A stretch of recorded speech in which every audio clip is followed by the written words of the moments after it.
नमस्कार, मी मनाली. न्यूज 18 लोकमतमध्ये आपलं स्वागत. दुपारचा 1 वाजलेला आहे. आपण पाहताय दुपारच्या बातम्या.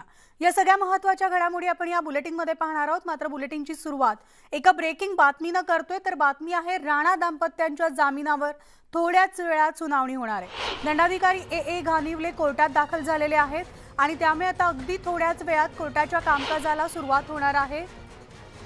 दरम्यान सरकारी वकील पोलीस कोठडी मागणार असल्याची माहिती मिळतेय.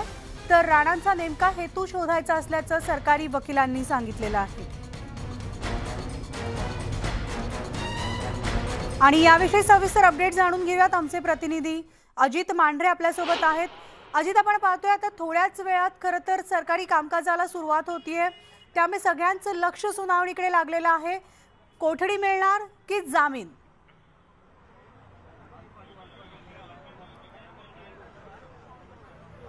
म्हणाली न्यायाधीश जे आहेत घनीवाला थोड्याच वेळात इथे आले होते.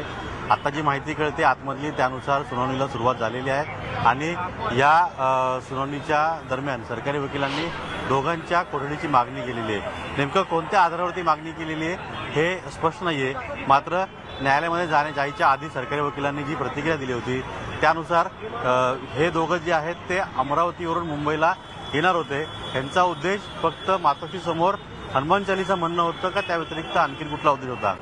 याचबरोबरीने जवळपास 100 ते 500 जणांचा मॉब घेऊन म्हणजे जमाव घेऊन मुंबईला येण्याचं कारण जे होतं हनुमान चालीसा म्हणण्याचं, त्याच्या व्यतिरिक्त आणखी कुठलं कारण आहे का? इतक्या लोकांना घेऊन जाणं हा त्यातल्या त्यात गुन्हा आहे असं वकिलांचं म्हणणं होतं. याचबरोबरीनं हे कोणाच्या संपर्कामध्ये होते आणि कोणाच्या सांगण्यावरून हे सगळे आंदोलनं होत होती. हे हनुमान चालीसा जे म्हणणार होते मुख्यमंत्री निवासस्थानाबाहेर, त्या सगळ्या मागे फक्त हे दोघंच आहेत का यांच्या व्यतिरिक्त आणखीन कोण आहे? याचबरोबरीनं मुख्यमंत्री निवासस्थान जे आहे हे अति संवेदनशील या कायद्याखाली येतं. त्याच्यामुळे त्या ठिकाणी जमाव जमला, तो चिथावणीवर वक्तव्य या दोघांनी केली त्यामुळे जमला. असे विविध आरोप जे आहेत हे सगळे आरोप जे आहेत ते सरकारी वकिलामार्फत करण्यात येतील असं विशेष सरकारी वकील प्रदीप घरत यांनी स्पष्ट केलं होतं आणि त्यानुसार त्यांच्या कोठडीची मागणी केली गेलेली आहे अशी माहिती मिळालेली आहे.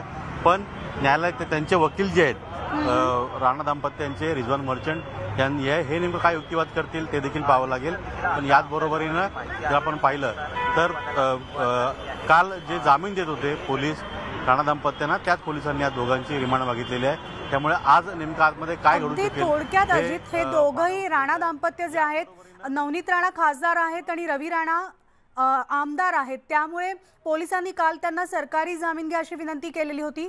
आता जी प्रक्रिया पार पडली जाईल ते लोकप्रतिनिधी असल्यामुळे ही संपूर्ण कारवाई कशी असेल?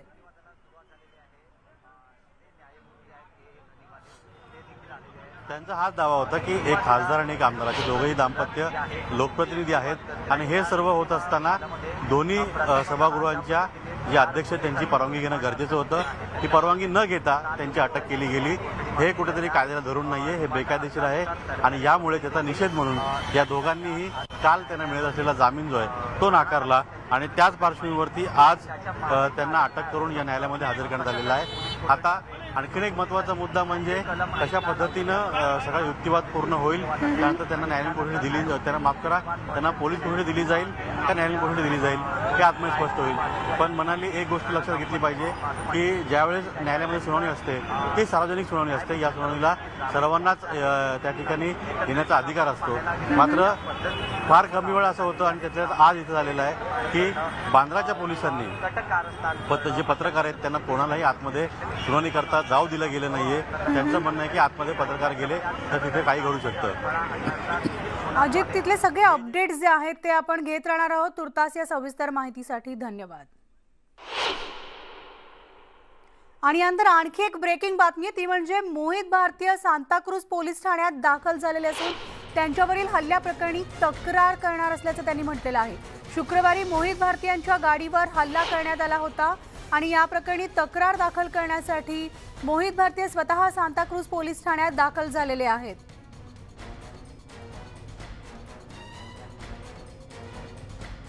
याविषयीचे थेट अपडेट्स आपण घेऊयात. आमचे प्रतिनिधी मनोज कुलकर्णी आपल्यासोबत आहेत. मनोज, आपण पाहतोय मोहित भारतीय यांच्या गाडीवर शिवसैनिकांनी हल्ला केल्याचा आरोप त्यांनी केलेला होता आणि तक्रार दाखल करण्यासाठी ते स्वतः सांताक्रूज पोलीस ठाण्यात आल्याचं कळतंय. काय सविस्तर? अगदी बरोबर आहे। शुक्रवारी रात्री जेव्हा मातोश्रीच्या समोरून ते जात होते त्यावेळेस त्यांच्यावर शिवसैनिकांनी हल्ला केला असा त्यांचा आरोप होता आणि या संदर्भात शिवसैनिकांनी त्यांची गाडीसुद्धा फोडलेली होती।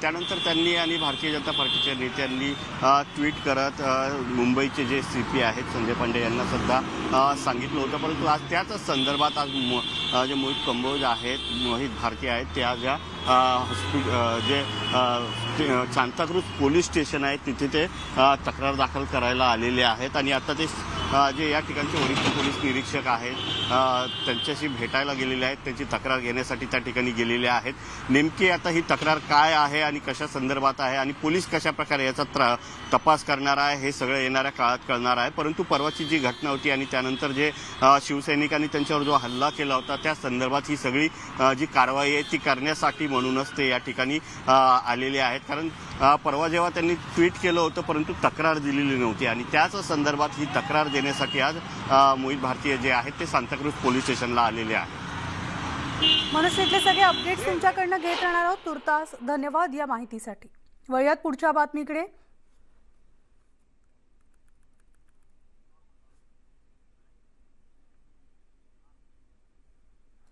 तर राज्यात कायदा आणि सुव्यवस्था प्रश्न निर्माण होतोय। दरम्यान सेना आणि भाजपमध्ये सध्या संघर्ष टोकाला गेलेला असून राज्यात राष्ट्रपती राजवट लागू करण्याची मागणी रिपब्लिकन पार्टीतर्फे रामदास आठवले यांनी केली आहे।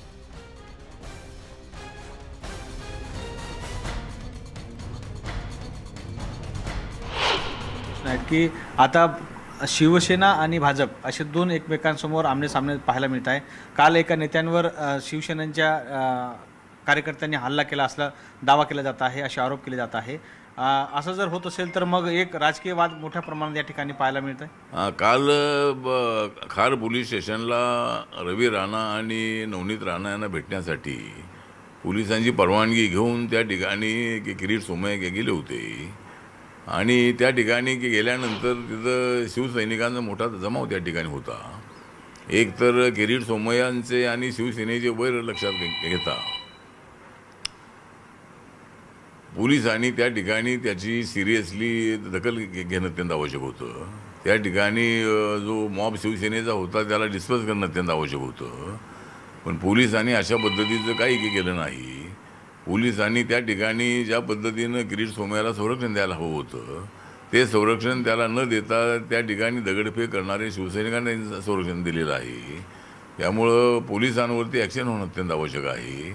त्याचबरोबर ज्या शिवसैनिकांनी दगडफेक केलेली आहे त्या ठिकाणी किरीट सोमय्यांना जखमी केलेला आहे त्यांच्यावर ताबडतोब कारवाई होणं अत्यंत आवश्यक आहे आणि सरकारी पक्षामधल्या लोकांनी अशा पद्धतीची गुंडागर्दी करणं बरोबर नाही आहे आणि अशाच पद्धतीनं जर होत राहिलं तर महाराष्ट्रामध्ये राष्ट्रपती राजवट लागू करण्याची गरज सरकारला पडेल आणि मग महाविकास आघाडीला भारी पडेल असं मला वाटतं। तुम्ही राष्ट्रपती राजवटीची मागणी करताय, कायदा सुव्यवस्थेचा प्रश्न निर्माण झाला असं वाटतं? हा, तर आता ही जी सध्याची परिस्थिती बघितली तर कायदा आणि सुव्यवस्थेची परिस्थिती निर्माण होत आहे। महाराष्ट्रामध्ये राज ठाकरेंनी घेतलेल्या भूमिकेमुळे वातावरण अत्यंत अशांत आहे आणि शिवसेना आणि भाजपमध्ये अशा पद्धतीचा संघर्ष चालू आहे।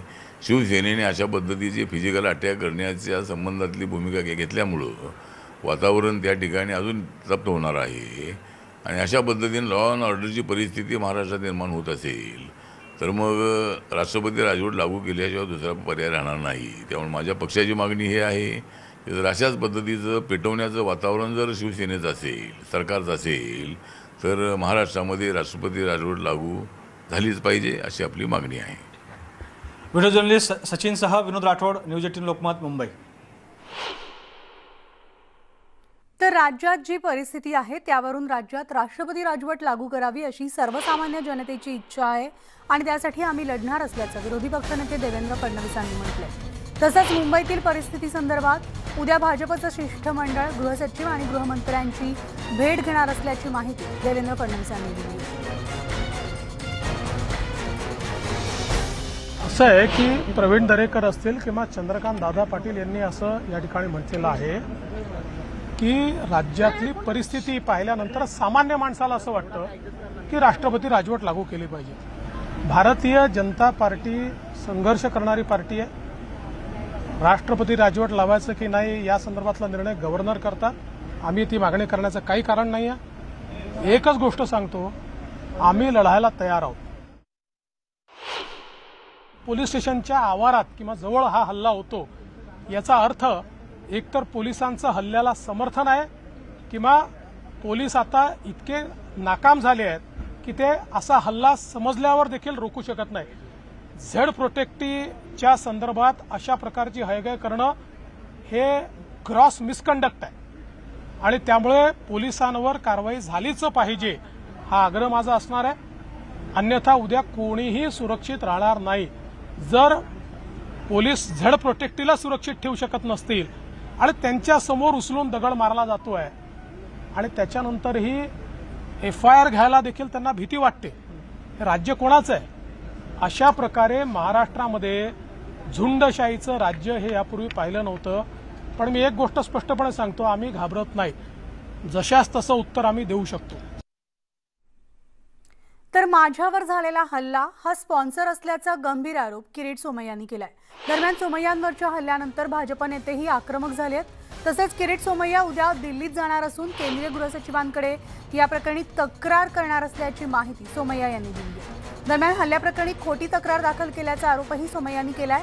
माझ्या गाडीवर एकच दगड खूप लांबून आला असं स्टेटमेंट संजय पांडेंनी दिलं, माझ्या नावानं दिल्याचा आरोप यावेळी किरीट सोमय्यांनी केलाय.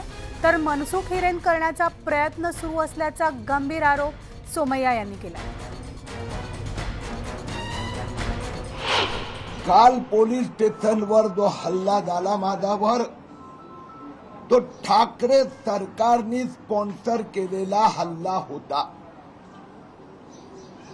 मी पोहोचण्याआधीच मी संध्याकाळी कळवलं होतं पोलीस स्टेशनला मी रात्री 9:30ला येणार आणि म्हणून मी पोहोचण्यापूर्वीच 70-80 शिवसैनिकांनी खार पोलीस स्टेशननी व्यवस्था केली होती. आज सकाळी मी भारत सरकारचे कॅबिनेट सेक्रेटरी राजीव कुमार गौबा यांच्याशी या विषयावर चर्चा केली आहे. त्यांनी गृह सचिव अजय कुमार भल्ला यांना या विषयाची चौकशी करायला सांगितली आहे. उद्या भारतीय जनता पक्षाची एक शिष्टमंडळ दिल्लीत जाणार आहे. होम सेक्रेटरी इतरांची भेट घेणार.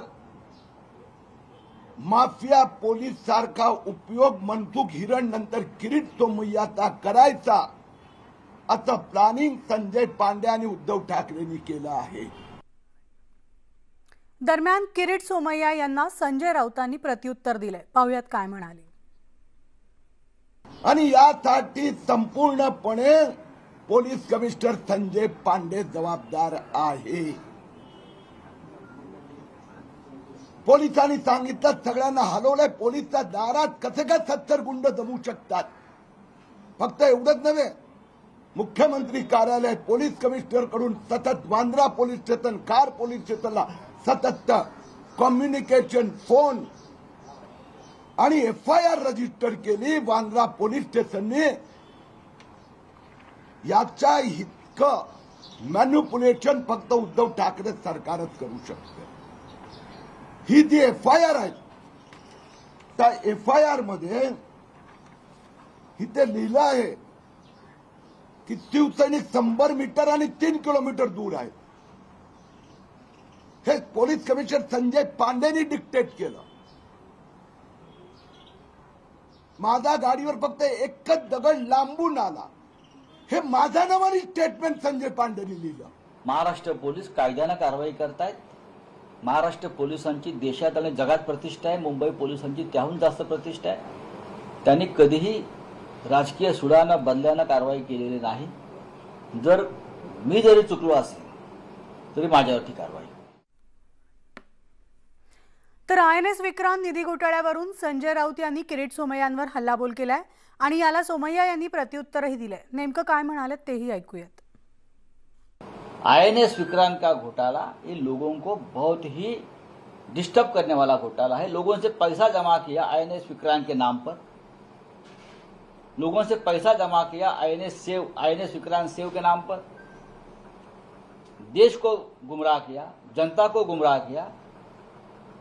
ऐसे व्यक्ति के बारे में अगर जनता सड़क पर उतरी है और 2 पत्थर मारे हैं तो भारतीय जनता पार्टी को इतना दर्द होने की कोई जरूरत नहीं है ना। आप किरीट सोमैया पूछेगा कागज कहाँ है, तो कागज तो आपके पास ही है। मैं आपको 10 नाम बताऊंगा कि ये कंपनी से आपने पैसा लिया है और आपने उससे धमकाकर पैसा लिया है ईडी एक्शन के नाम पर, जो कि जितू नवलानी का है, जो ईओडब्ल्यू जांच कर रहे। वही केस युवक प्रतिष्ठान के बारे में किरीट सोमैया की है और किरीट सोमैया अगर ज्यादा बोलेगा तो उनके मुंह में मैं कागज डाल दूंगा। विक्रांतात 57 कोटीचा घोटाळ्यात संजय राऊतच्या दोन्ही गालावर हायकोर्टाने झापड दिली आहे। दुसरी गोष्ट, माफिया सेनात म्हणतोय मी, म्हणून ते म्हणतात गाडणार, मारणार, दगड मारणार, आणि हे सगळे पुरावे आम्ही देणार आहोत। हे पुरावे आहेत की उद्धव ठाकरेचा स्पोक्सपर्सन सांगतो आम्ही गुंडागिरी करणार। आमच्या समोर जे बोलणार, जर नवनीत राणा बोलली तर त्यांना 20 फूट खड्डा खोदून तिथे गाडणार। अरे या गुंडा सेनांना आम्ही सांगतोय, महाराष्ट्रात डॉक्टर परमपूजनीय डॉक्टर बाबासाहेब आंबेडकरची लोकशाही जिवंत आहेत, असे माफिया सेना आले आणि गेले। तर शिवसेना नेते चंद्रकांत खैरे यांनीही सोमय्यांवर टीका केली आहे। सोमय्या म्हणजे शक्ती कपूर असून प्रसिद्धीसाठी त्यांची स्टंटबाजी सुरू असल्याचं खैरे यांनी म्हटलंय। गेले म्हणून किरीट सोमय्या पण खास केली, त्याला कशाला जायचं त्यांनी तिकडे हटकून 10 ठिकाणी जातो तो, आणि तो मारला म्हणजे फेमस होईल। फक्त प्रसिद्धीसाठी त्या ठिकाणी किरीट सोमय्या करतो। मी त्याला त्या ठिकाणी काय म्हणतो माहिती आहे, प्रत्येक मी लोकसभेत सुद्धा बोलवलं, तो एक शक्ती कपूर सारखा काम करतो, बाकी काही नाही, डायलॉग मारतो फक्त, बाकी काही नाही। तर केंद्रीय मंत्री रावसाहेब दानवे यांनी महाराष्ट्रातील सध्याच्या परिस्थितीवर भाष्य केलंय। यावेळी त्यांनी मुंबईची अवस्था बॉम्बस्फोटापेक्षा देखील भयंकर झाली असल्याचं म्हटलंय। महाराष्ट्रातील कायदा सुव्यवस्था धोक्यात आलेली असून सत्तेतील नेत्यांमुळे पोलिसांची बदनामी होती असं म्हणत त्यांनी महाविकास आघाडीवर हल्लाबोल केला।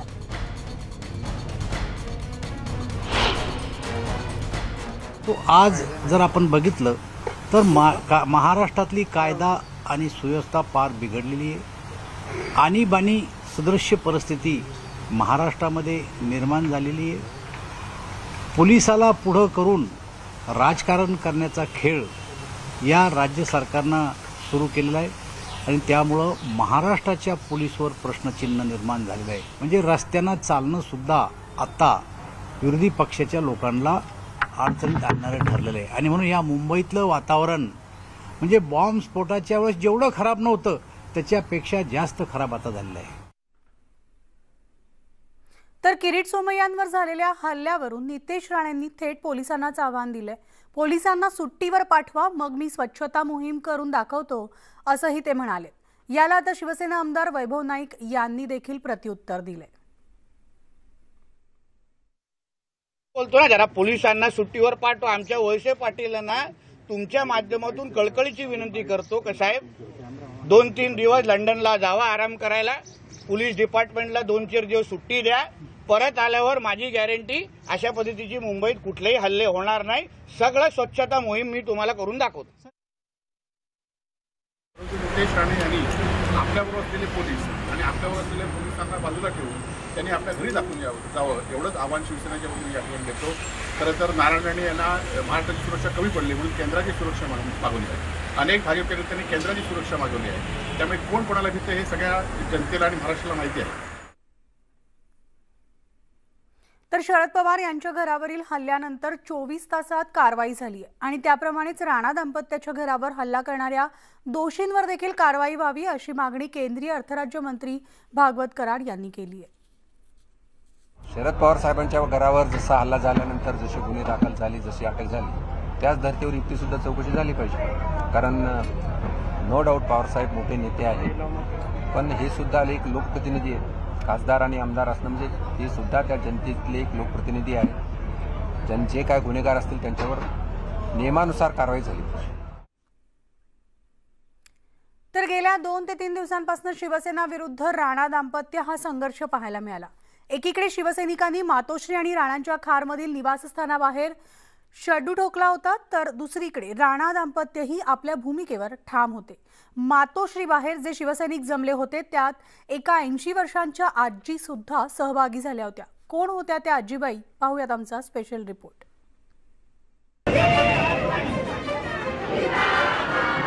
शनिवारी सकाळपासूनच राणा यांच्या खारमधल्या निवासस्थानाबाहेर आणि मातोश्री बाहेर शिवसैनिकांची मोठी गर्दी होती.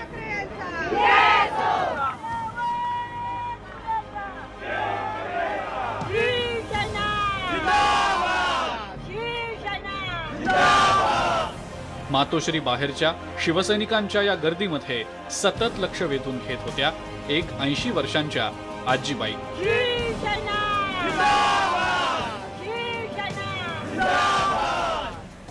या गर्दीत एक 80 वर्षांच्या चंद्रभागाबाई नावाच्या आजीबाई देखील सहभागी झाल्या होत्या. या आजीबाईंनी शिवसैनिकांच्या सोबतीनं राणा दाम्पत्याच्या विरोधात जोरजोरात घोषणाबाजी केली. कालच्यापासून तो सांगतो आम्ही येतो येतो येतो, मग त्याला हिंमत असली तर त्यांनी येऊन दाखवायचं. एवढ्या आमच्या महिला आहेत, सौगात करायला तयार आहे. आम्ही शिवसैनिक मागं नाही हटणार. आमच्या जेवढ्या साहेबांना रेशमी वहिनीना त्रास दिलाय ना, त्याची हिंमत मातोश्रीवर कशी आली, याची हिंमत कशी झाली ते आम्हाला महिलांना बघायचे. या आजीबाईंनी राणा दाम्पत्याला खास पुष्पा स्टाईलनं आव्हानही दिलं. मरेगा पर झुकेगा नाही असं म्हणत या आजीबाईंनी हम भी किसी से कम नहीं हेच दाखवून दिलं. झुकेगा नाही, झुकेगा.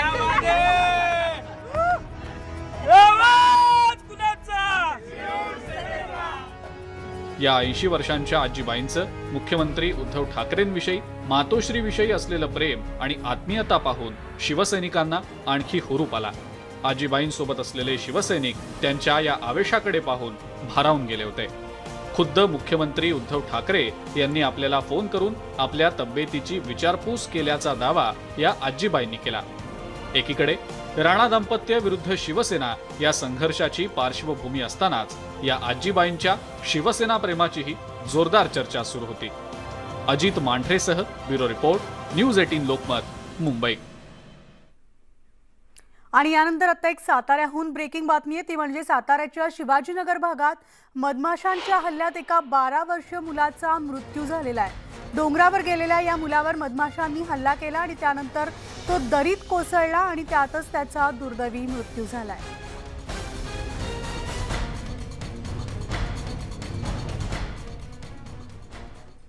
तर आज भारतरत्न सचिन तेंडुलकर यांचा वाढदिवस. आपल्या सगळ्यांचा लाडका सचिन 49 वर्षांचा झालाय. आता तर वाढदिवसाच्या बाबतीत सुद्धा मास्टर ब्लास्टर हाफ सेंचुरीच्या उंबरठ्यावर पोहोचलाय. अगदी देशभरातूनच नाही तर जगभरातून त्याच्यावर शुभेच्छांचा वर्षाव होतोय.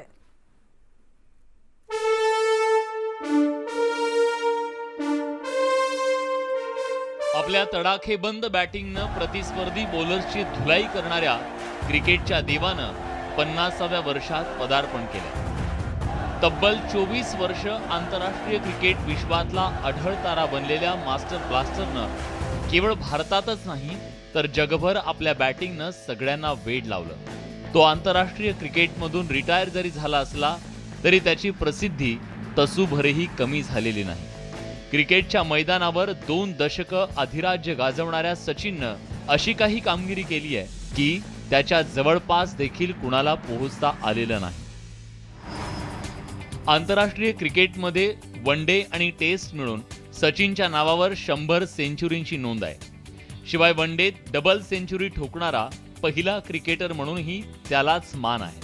आंतरराष्ट्रीय क्रिकेटमध्ये सर्वाधिक रन्स, सर्वाधिक बॉल खेळण्याचा पराक्रम त्याच्याच नावावर आहे. शिवाय सर्वाधिक सेंचुरी, हाफ सेंचुरींमध्येही मराठमोळा सचिन हिट आहे. सर्वाधिक आंतरराष्ट्रीय मॅचेस, सर्वाधिक मॅन ऑफ द मॅच, सर्वाधिक मॅन ऑफ द सिरीज जिंकणारा प्लेयर म्हणून सुद्धा जगभरात त्याची ओळख आहे.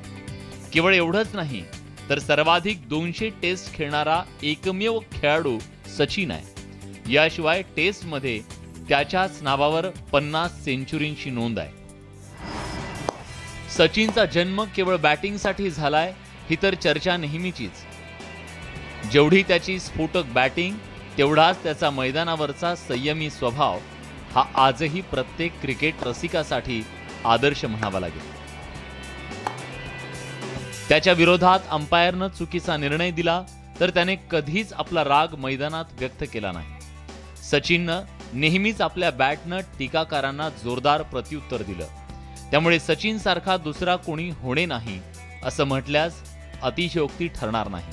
सचिननं केलेल्या रेकॉर्डपैकी काही मोडले जातील तर काही तसेच राहतील, पण सचिनला त्याच्या फॅन्सच्या हृदयात मिळालेलं स्थान दुसरं कुणालाही मिळणार नाही. क्रिकेटच्या मैदानात आणि मैदानाबाहेर नेहमीच सूर्याच्या तेजासारखा तळपत राहणाऱ्या सचिन तेंडुलकरला न्यूज 18 लोकमत कडून वाढदिवसाच्या खूप खूप शुभेच्छा. Bureau report, news 18 Lokmat. आणि यानंतर दुपारच्या बातम्यांमध्ये वेळ झाली आज इथेच थांबण्याची. ताज्या घडामोडींसाठी तुम्ही पाहत राहा न्यूज 18 लोकमत. शिवाय आमचं फेसबुक, ट्विटर आणि यूट्यूबला देखील फॉलो करायला विसरू नका. आणि यानंतर माझा सहकारी विशाल घेऊन येतोय आंतरराष्ट्रीय जगतातल्या घडामोडी जगाच्या पाठी.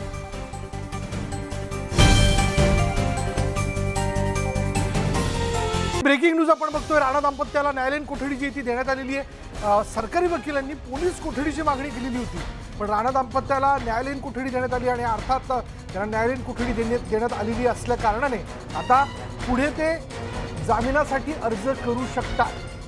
कालपर्यंत जर आपण बघितलं पोलिसांनीच त्यांना म्हणलं होतं की जागच्या जागी आपण काल पोलीस स्टेशनमध्ये जामीन घ्यावा, पण त्यांनी जामीन नाकारला होता. आज सकाळी मात्र पोलिसांनी काही मुद्दे उपस्थित केले. त्यांनी असं म्हटलं की अमरावतीपासून मुंबईपर्यंत ते जे आले त्या पाठीमागे त्यांचा काही वेगळा विशेष हेतू होता का, किंवा काही या ठिकाणी योजना होती का, या संदर्भातले आमचे काही प्रश्न आहेत त्यांचे प्रश्न विचारण्यासाठी म्हणून पोलीस कोठडीची मागणी केली जाईल याबद्दलची माहिती खुद्द सरकारी वकील प्रदीप घरत यांनी देऊ केलेली होती आणि त्यांच्या पोलीस कोठडीची मागणी आज न्यायालयात करण्यात आली. दोन्ही बाजूचा युक्तिवाद जो आहे तो पूर्ण झाला आणि अखेर हॉलिडे कोर्टमध्ये आज आपण बघितलं त्यांना न्यायालयीन कोठडी जी आहे ती देण्यात आलेली आहे. त्यामुळे अर्थात पुढील प्रक्रियेत ते जामिनासाठी अर्ज करू शकतात, त्यांना जामीन मिळू शकतो. पण आजच तो मिळेल का की ही प्रक्रिया उद्यावरती जाईल हे आता बघावं लागेल. अर्थात याबद्दलची माहिती घेणं महत्त्वाचं ठरणार आहे. पण आत्ता या क्षणाची महत्त्वाची बातमी आपण बघतोय की राणा दाम्पत्याला न्यायालयीन कोठडी देण्यात आली आहे, पण पोलीस कोठडी या ठिकाणी न्यायालयाने नाकारली आहे. कारण पोलीस कोठडीची मागणी जी ती केली जाणार होती तसा युक्तिवाद देखील सरकारी वकील प्रदीप घरत यांच्या वतीने करण्यात आला, पण न्यायालयाने त्यांना न्यायालयीन कोठडी देऊ केलेली आहे. त्यामुळे अर्थात आता त्यांच्या पुढील जामिनाचा मार्ग जो आहे तो मोकळा झालेला आहे. थोड्याच वेळात पण याबद्दल अधिक माहिती जाणून घेऊयात. आमचे प्रतिनिधी अजित मांढरे आपल्या बरोबर आहेत. अजित, काय तपशील याबद्दल? विशाल, दोघांनाही नवनीत राणा आणि रवी राणा या दोघांनाही न्यायालयाने न्यायालयीन कोठडी सुनावलेली आहे. जो युक्तिवाद करण्यात आला होता विशेष सरकारी वकील प्रदीप घरत यांच्यामार्फत त्यांनी 2 ते 3 मुद्दे मांडले होते. मुळात या सगळ्या ह्याच्यामध्ये नेमका यांचा उद्देश काय होता? फक्त मातोश्रीवर येऊन त्या ठिकाणी हनुमान चालीसा म्हणणं होतं का मोठ्या प्रमाणामध्ये जमाव त्या ठिकाणी घेऊन येणं आणि कायदा सुव्यवस्थेचा प्रश्न निर्माण करणं हा उद्देश होता का? याचबरोबरीनं वेगवेगळ्या जे मुद्दे आहेत ते त्यांनी मांडले होते आणि पोलीस कोठडी मागितली होती. मात्र किती दिवसांची पोलीस कोठडी हे त्यांनी स्पष्ट केलं नव्हतं. फक्त आम्हाला पोलीस कोठडी पाहिजे कारण यामागे आणखीन लोक असण्याची शक्यता आहे. हा सगळा एक भाग जो आहे हा एक कटाचा भाग असू शकतो असा दावा पोलिसांनी केला होता. तो सरकारी वकिलांनी न्यायालयाला सांगितला आहे. त्यानंतर रिजवान मंचन यांच्या जे वकील आहेत राणा यांचे त्यांनी युक्तिवाद केला आणि त्या युक्तिवादामध्ये त्यांनी स्पष्ट केलं की ही अटक जी आहे ही बेकायदेशीर अटक आहे. सरकारी जे अधिकारी आहेत जे पोलीस अधिकारी आहेत त्यांनी कोणत्या पद्धतीने कोणत्या नियमांचं पालन केलं नाही. कारण का दोघंही लोकप्रतिनिधी आहेत. सभागृहात जे अध्यक्ष आहेत त्यांना याची माहिती देणं गरजेचं होतं, पण ती माहिती जी आहे त्यांना कळवली नाही. याचबरोबरीनं एका राजकीय हेतूने ही सगळी अटक करण्यात आलेली आहे. त्यामुळे त्यांच्यामध्ये कोणत्याही प्रकारचं कट नाही आहे किंवा कोणत्याही प्रकारचा जो उद्देश आहे व्हायटल उद्देश जो आहे तो कुठे इथे नाही आहे. अशा वेळी युक्तिवाद झाल्यानंतर स्वतः न्यायाधीशांनी स्वतःच्या हाताने हा सगळा युक्तिवाद जो आहे तो ऐकला, त्यांच्या हाताने लिहिला आणि ऑर्डर जी आहे ती तयार केली आणि दोघांनाही न्यायालयीन कोठडी दिलेली आहे. आता असं कळतंय की दोघांनीही जामिनाकरता अर्ज केलेला आहे. दोघांनी जामिनासाठी अर्ज केलेला आहे, त्यामुळे त्यांच्या जामिनाचा मार्ग जो आहे तो लवकरच मोकळा होईल असं एकूण दिसून येत आहे. त्यामुळे हा जामीन आज मिळेल की ही प्रक्रिया उद्यावरती जाईल हे जाणून घेणं फार महत्त्वाचं ठरेल. पुन्हा एकदा आपण अजितकडे जाऊयात. अजित, त्यांना न्यायालयीन कोठडी देण्यात आलेली आहे, जामीन आजच्या आज होऊ शकतो की ही प्रक्रिया उद्यावरती जाईल? खरं तर आजच्या जामीन अर्ज करू शकतात, पण आता नेमकं या कोर्टात जामीन करण्याचा अधिकार आहे का वरिष्ठ कोर्टामध्ये जामीन अर्ज करावा लागेल हे अद्याप स्पष्ट नाही आहे. पण जामीन अर्ज त्यांनी आणलेला आहे आणि तो न्यायालयाला सादर केलेला आहे. या न्यायालयाला ते अधिकार आहेत का इथपासून सुरुवात आहे. त्यामुळे हा सगळा युक्तिवादाचा मुद्दा आहे आणि नियमांचा मुद्दा आहे. यामुळे आज जामीन होईल का हे देखील स्पष्ट नाही आहे. आता नेमकं ज्या पद्धतीनं न्यायाधीशांनी दोघांच्या बाजू ऐकून घेतल्या, स्वतःच्या हाताने लिहून निकाल दिलेला आहे, हे सगळं लक्षात घेता तात्काळ जे आहे आज सेशन्स कोर्ट देखील चालू आहे, ते देखील हॉलिडे कोर्ट आहे, तिथे देखील आहे. तिकडे जामिनाकरता अर्ज करतील तर इथे जामिनाकरता अर्ज करतील हे देखील पाहावं लागेल. अजित, मॅडम लाईव्ह चालू आहे, थांबा जरा. राणा दाम्पत्याच्या वतीने काय युक्तिवाद करण्यात आला त्यांच्या वकिलाच्या वतीने? राणा यांच्या बाजूने जे रिजवान मर्चंट हे वकील होते त्यांनी युक्तिवाद केलेला आहे. त्यांचे महत्त्वाचे मुद्दे होते ते म्हणजे त्यांची जी अटक आहे ती अटक पूर्णपणे बेकायदेशीर आहे, यामध्ये कोणत्या पद्धतीच्या नियमांचं पालन केलं गेलेलं नाही आणि याचमुळे त्याच पद्धतीनं दोघंही लोकप्रतिनिधी आहेत. पोलिसांनी कलम 149 नुसार प्रतिबंधात्मक नोटीस बजावली होती, त्यानुसार घराबाहेर पडले नाहीत. तेथे जे शिवसैनिक जमले होते त्या शिवसैनिकांवरती कोणत्याही प्रकारची कारवाई पोलिसांनी केली नाही. मात्र राजकीय हेतूने त्या दोघांना घरातून उचलून घेऊन गेले, त्यांच्यावरती चिथावणीखोर भाषणे केली आणि भडकाऊ भाषणे केली, अशा पद्धतीचे गुन्हे दाखल केले आणि त्यांना अटक केली गेलेली आहे. खरं तर त्याच्यामध्ये कुठे नियमांचं पालन केलं गेलेलं नाही आहे असा युक्तिवाद जो आहे तो रिजवान मर्चंट यांनी केलेला आहे. हे राणा यांचे वकील होते आणि त्यांच्यानंतर पुन्हा सरकारी वकिलांनी हे स्पष्ट केलं की या सगळ्या प्रकरणामध्ये जर आपण पाहिलं तर पोलिसांना कोठडी मिळणं महत्त्वाचं आहे, कारण का हे सगळं का केलं गेलं याच्या मागे नेमका उद्देश का होता याचा शोध घ्यायचा आहे असं पोलिसांचं म्हणणं होतं आणि तो सरकारी वकिलांनी जे म्हणणं आहे ते कोर्टामध्ये मांडलं. हा दोन्ही बाजूचा युक्तिवाद होता. विशाल, अर्थात याबद्दलही सध्या चर्चा होताना दिसते या सगळ्याच्यामध्ये की कालपर्यंत पोलीस त्यांना जामीन द्यायला तयार होते. तुम्ही जामीन घ्या, जामीन करून घेऊ शकता असं त्यांनी म्हटलं होतं. जामीन अर्थात राणा दाम्पत्याने नाकारला. तसं असताना आज सकाळी मात्र पोलिसांनी हे वेगवेगळे मुद्दे उपस्थित करत काय म्हणूयात की पोलीस कोठडीची मागणी करण्याच्या संदर्भातला मुद्दा मांडलेला होता. अजित, अगदी बरोबर आहे विशाल. खरं तर हाच मुद्दा आहे की काल पोलिसांनी अटक केल्यानंतर त्यांना पोलीस स्टेशनमध्ये जामीन घ्यावा, कायद्यातली एक तरतूद आहे, त्या तरतुदीचा पालन करत वापर करत पोलिसांनी दोघांना जामीन घेण्यास सांगितलं होतं. मात्र आमची अटक बेकायदेशीर आहे, जी कारवाई केली राजकीय हेतूने आहे, हे सर्व लक्षात घेता आम्ही जामीन नाकारतोय, आम्ही जामीन घेत नाही असं दाम्पत्य जे आहेत राणा दाम्पत्य त्यांनी ही भूमिका घेतली होती. त्यानंतर त्यांना लॉकअपमध्ये ठेवण्यात आलं. महिला लॉकअपमध्ये नवनीत राणा यांना सांताक्रूज इथे ठेवलं, तर रवी राणा यांना खार पोलीस स्टेशनमध्ये ठेवलं होतं आणि सकाळी त्यांना जे आहे ते न्यायालयामध्ये हजर केलं गेलं. पण विचारला सगळा भाग जर पाहिला तर हा प्रश्न जरा थांबवतोय. अजित, मी तुला आपल्याबरोबर ॲडव्होकेट अनिकेत निकम देखील आहेत, कायद्याचे अभ्यासक, त्यांच्याशी आपण बोलूयात. जे आरोप राणा दाम्पत्यावरती ठेवण्यात आलेले होते आणि त्यावरती न्यायालयाने आज न्यायालयीन कोठडी त्यांना सुनावलेली आहे, एकूण सगळ्या घडामोडी बघता आपण याचं विश्लेषण काय कराल? हे बघा, एकदा एखाद्या व्यक्तीला अटक केल्यानंतर जेव्हा पोलीस त्या व्यक्तीची पोलीस कस्टडी मागत असतात तेव्हा पोलिसांना त्यांच्या वकिलामार्फत माननीय न्यायालयापुढे प्रथम दर्शनी दाखवावं लागतं की पोलीस कस्टडी दिल्याशिवाय पुढचा तपास शक्य नाही आणि अशा परिस्थितीतच माननीय न्यायालय एखाद्या व्यक्तीला त्या परिस्थितीत पोलीस कस्टडी देत असतं. परंतु जर पोलिसांचा तपास त्यांचे कस्टडी शिवाय होऊ शकतो तर न्यायालय त्या व्यक्तीची पोलीस कस्टडी देखील नाकारू शकतं. पोलीस कस्टडी नाकारल्यानंतर त्या व्यक्तीला ज्युडिशियल कस्टडी म्हणजे न्यायालयीन कोठडीची ऑर्डर होते आणि त्यानंतर ते व्यक्ती जामिनाचा अर्ज करू शकतात, अशी ही प्रक्रिया आहे. अनिकेतजी, ह्या न्यायालयाला आजच्या आज जामीन देण्याचा अधिकार आहे का की त्यांना पुढल्या कोर्टामध्ये जावं लागेल? नाही, हे जरी प्रकरण हॉलिडे कोर्टात चालत असलं तरी न्यायालयाने एकदा न्यायालयीन कोठडी सुनावली तर तेव्हा त्या क्षणी जामिनाचा अर्ज देखील करता येतो. जर पोलिसांनी त्या जामिनाच्या अर्जाला तिथेच उत्तर दिलं तर मग त्याची सुनवाई देखील त्वरित होऊ शकते. म्हणजे वांद्रे कोर्टामध्ये आजच्याच याची सुनावणी होऊ शकते?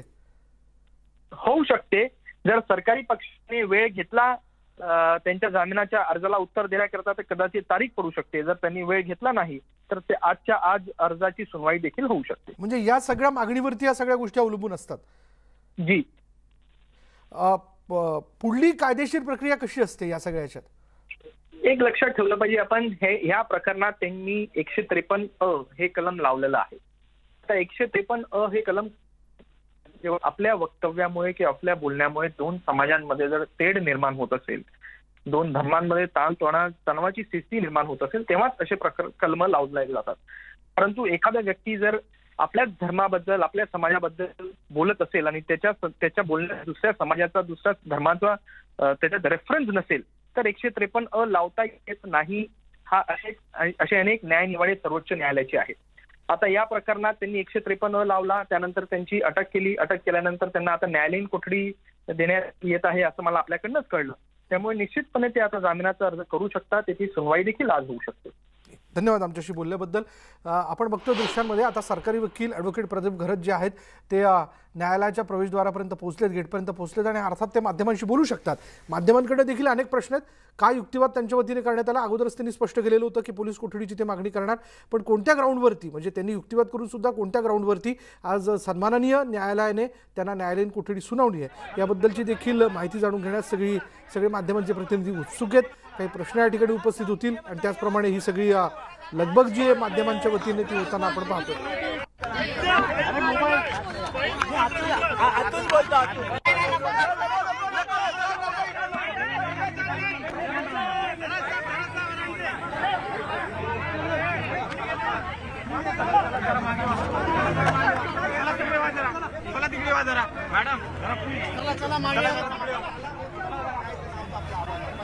थोडी गडबड, त्यामुळे ॲडव्होकेट प्रदीप घरत जे सरकारी वकील आहेत, जे गेटच्या आतमध्ये गेले, तिथून ते प्रतिक्रिया देतील असं त्यांनी म्हटलंय आणि तिथून ते बोलतात, त्याबद्दलची ते माहिती देऊ करतील.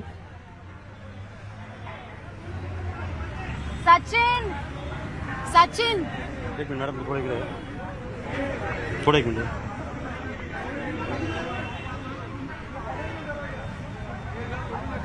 साहेब एक मिनिट झालं. साहेब एक मिनिट. अर्थात होणारी सगळी लगबग लक्षात घेता ॲडव्होकेट प्रदीप घरत हे न्यायालयाच्या पुन्हा आतमध्ये गेले. त्यांनी गेट लावून घेतला आणि ते माध्यमांशी बोलतायत, प्रतिक्रिया देत आहेत. ॲडव्होकेट प्रदीप घरत यांनी यापूर्वी स्पष्ट केलेलं होतं की अमरावतीपासून मुंबईपर्यंत काही विशेष हेतू ठेवून, काही योजना आखून राणा दाम्पत्य तिथं आलेलं होतं का, या पाठीमागे कोण आहे हे जाणून घेणं फार महत्त्वाचं आहे. त्याबद्दलचे प्रश्न विचारून त्याची उत्तरं मिळवली पाहिजे असं त्यांनी म्हटलं होतं आणि त्या अनुषंगाने आम्ही राणा दाम्पत्याच्या पोलीस कोठडीची मागणी करू असं त्यांनी स्पष्ट केलेलं होतं. आता असं असताना कस्टडी दिया गया है. हाँ. Bail application is kept on 29. हाँ. हम लोग हमारा सेश 27 को देने वाले हैं. अच्छा. हाँ. तो तब तक ये जेल में रहेंगे? तब तक ये जेल में रहेंगे. सेडिशन किस बेस पे लगाया आप लोगों ने? यही कि इन्होंने जो हेट और डिसलाइक जो गवर्नमेंट के खिलाफ, जो चीफ मिनिस्टर है उनके खिलाफ उन्होंने जो ये किया, गवर्नमेंट मशीनरी को जो चैलेंज किया है, उसकी तहत से इसको 124 लगाया. सर, क्या कोई फंडिंग की भी बात आपने कही थी? फंडिंग हो रहा है, फंडिंग या किसी के कहने पर? आरोपींना आज जेल कस्टडी देऊन त्यांनी लगेच बेल ऍप्लिकेशन केलं. त्या बेल ऍप्लिकेशनवर आम्हाला आमचं लेखी म्हणणं 27 तारखेला मांडायला सांगितलेलं आहे आणि त्याचप्रमाणे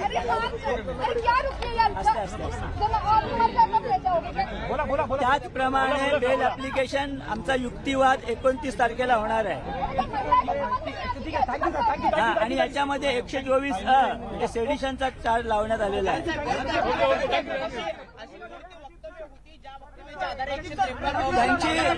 त्यांनी जी वक्तव्य केलेली आहेत ती मुख्यमंत्र्यांच्या विषयी अपशब्द वापरून त्यांना चॅलेंज केलेला आहे. त्याचप्रमाणे शासनाला चॅलेंज केलेला आहे. त्यांना 149 खालची नोटीस देण्यात आली होती की शांतता ठेवणं तुमचं कर्तव्य आहे, त्यामुळे तुम्ही परत जा. परंतु त्यांनी सदरील नोटीसला न मानता त्यांनी शासनाला जे आव्हान दिलं त्याच्यामुळे त्यांचा जो याच्याविषयी जो वाईट अप्रामाणिक हेतू तो दिसून आला आणि म्हणून त्यांना आरोपींविरुद्ध 124 हा सुद्धा सेडिशनचा गुन्हा लावण्यात आलेला आहे. त्याचप्रमाणे आरोपींना जेल कस्टडीत पाठवून त्यांच्या जामिनावर आम्हाला लेखी युक्तिवाद दिनांक 27 तारखेला द्यायला सांगितलेला आहे आणि प्रत्यक्ष युक्तिवाद 29 तारखेला होऊन त्यावर मग निर्णय होईल. किती दिवसाची न्यायालयीन कोठडी भेटली आहे? आता 29 तारखेपर्यंत न्यायालयीन कोठडी मिळालेली. नाही, युक्तिवाद हीच कलमं का लावलेली आहेत ती न्यायालयाने ऐकलेली आहेत संपूर्ण. आणि ऑर्डर आपल्या सेडिशन का, क्योंकि उनको 149 का नोटिस भी दिया था. अगर वो दूसरे के घर में उनके परमिशन बिना भी जिसके घर में जाना चाहते थे वो महाराष्ट्र के ऑनरेबल चीफ मिनिस्टर है और उनको चैलेंज करते हुए अगर किसी के घर में जाना है तो उसकी परमिशन लेनी जरूरत है. परमिशन ना लेते हुए जब 149 की नोटिस दी गई कि मत जाना, उसके बाद भी उन्होंने स्टेट मशीनरी को चैलेंज किया कि हम जाएंगे ही. इसके लिए उनको और उनका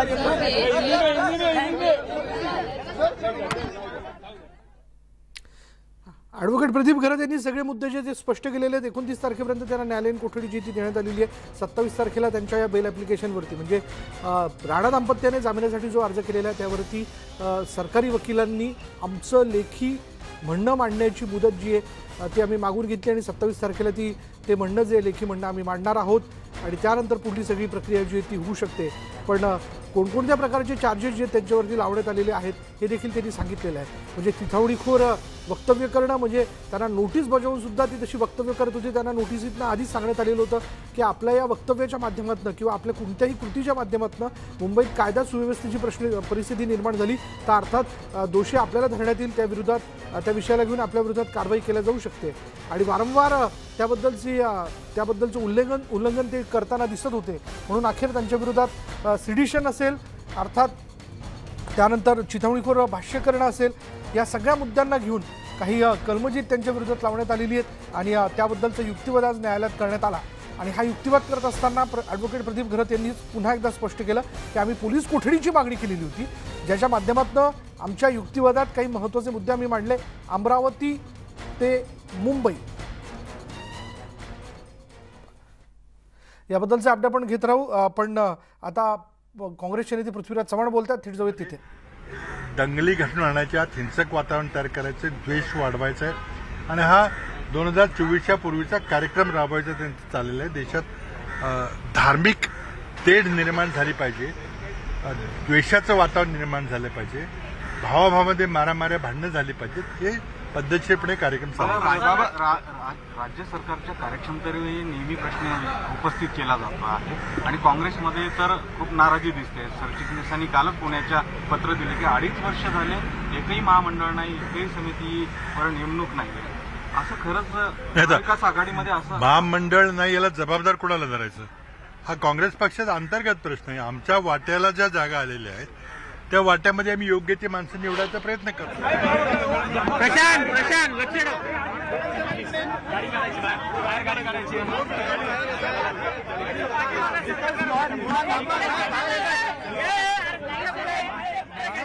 वकील आपण बघतोय रिजवान मर्चंट हे थोड्याच वेळात माध्यमांशी बोलतील. ते बाहेर येतात. गाडी जायचं रस्ता गाडी जायचं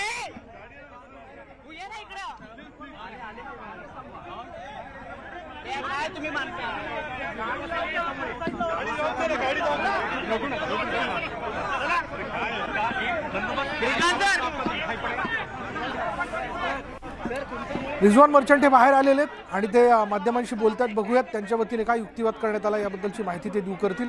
पण तत्पूर्वी आपण बघतोय वाहनं बाहेर पडण्यासाठी म्हणून जरा माध्यमांच्या प्रतिनिधींना बाजूला जाण्यास सांगितलं जात आहे.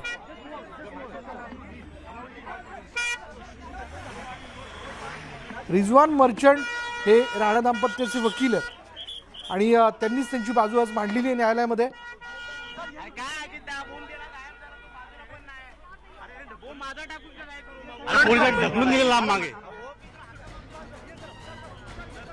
आता 29 एप्रिलला राणा दाम्पत्याच्या जामीन अर्जावरची सुनावणी जी ती केली जाईल.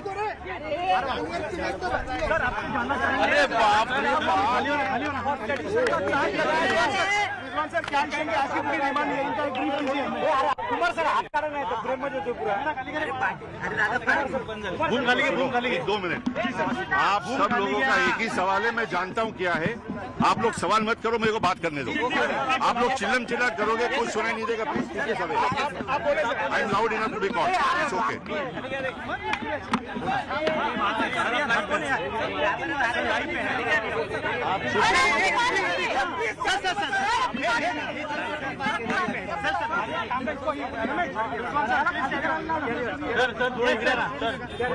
Please keep quiet. 1 minute. Now listen to me, one thing very carefully. The remand application which has been filed by Khar police station was confined only to section 153 capital A and charges under the Bombay Police Act. In the remand application, for the first time, the unfairness and dishonesty of the police department is reflected. After the FIR was registered by Khar police station on the complaint of Ravi Rana and Navneet Kaur Rana against the other side, there is a second FIR which appears to have been registered by the police against Navneet Kaur Rana and her husband Ravi Rana. That is the charge of 353 IPC of obstructing a public servant in discharge of official duties. That, it appears, is in respect of the incident which has taken place at the residence.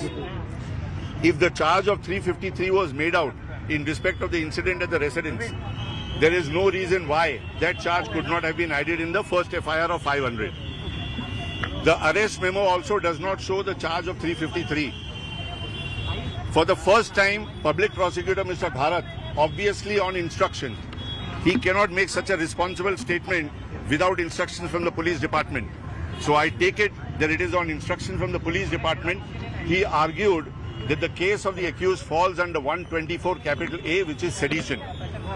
When he was called upon by us to show to the court that particular part of the remand application or those words which was supposed to have been uttered by the accused to show disaffection towards the state government, he miserably failed. He was not able to show even a single word which was uttered allegedly either by Ravi Rana or Navneet Rana to show disaffection towards the government. The only contents of the remand application was that they had prepared to come here for the purpose of chanting Hanuman Chalisa. We argued before the court that Hanuman Chalisa is nothing but a praise of Lord Ram, and praise of Lord Ram and as well as praise of Hanuman go hand in hand. So if there is a particular chanting which is done in the presence of a person of another religion, then he may be justified in saying that offence under 153A has been committed. But the place, keep quiet and listen. But the place where the Hanuman Chalisa was supposed to be chanted was outside the house of people who claim to love Ram. They claim to love Lord Ram. And if they love Lord Ram, then question of wanting to chant Hanuman Chalisa should not be affecting them at all. Therefore, those words of chanting Hanuman Chalisa cannot fall within the ambit of 153 capital A, nor can they fall within the ambit of 124 capital A. Because if I praise my Lord, it cannot amount to showing disaffection to the government. It only shows my affection towards my Lord who has created me. Sir, was there any this entire case, please understand, this entire case is a bogus case. They have a very strong feeling that they are standing on loose ground. They are standing on loose ground. They know there is a possibility of release on bail. Therefore, they have prepared for a second FIR. So they are going to arrest him the moment he is released on bail in one case. Then there may be another case. Then there may be another case. We know what is supposed to be done. Please don't ask me what I'm going to be doing, because I'm not going to discuss everything. I am not saying anything more. Whether Hindi, English, I am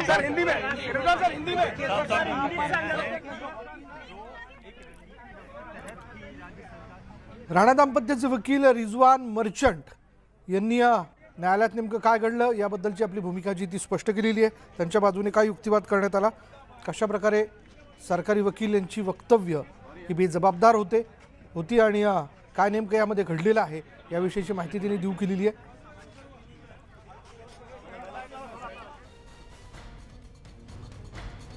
तातडीनं सुनावणी घेण्याच्या संदर्भात न्यायालयाने नकार दिलेला आहे.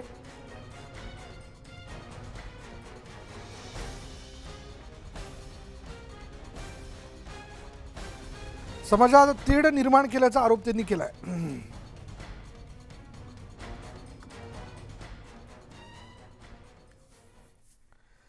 आणि यानंतर इथे वेळ झाली का ब्रेकची. ब्रेक घेऊयात. पहा फक्त न्यूज 18 लोकमत.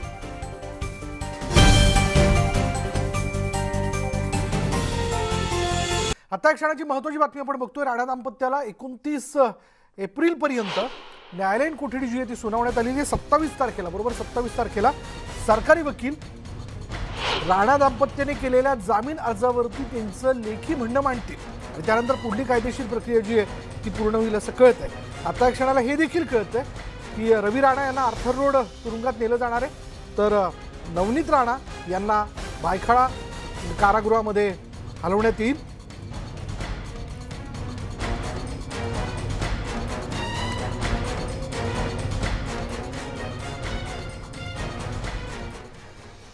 आणि या महत्त्वाच्या अपडेट्स या बुलेटिनमध्ये इथेच थांबणार आहोत. पहा फक्त न्यूज 18 लोकमत.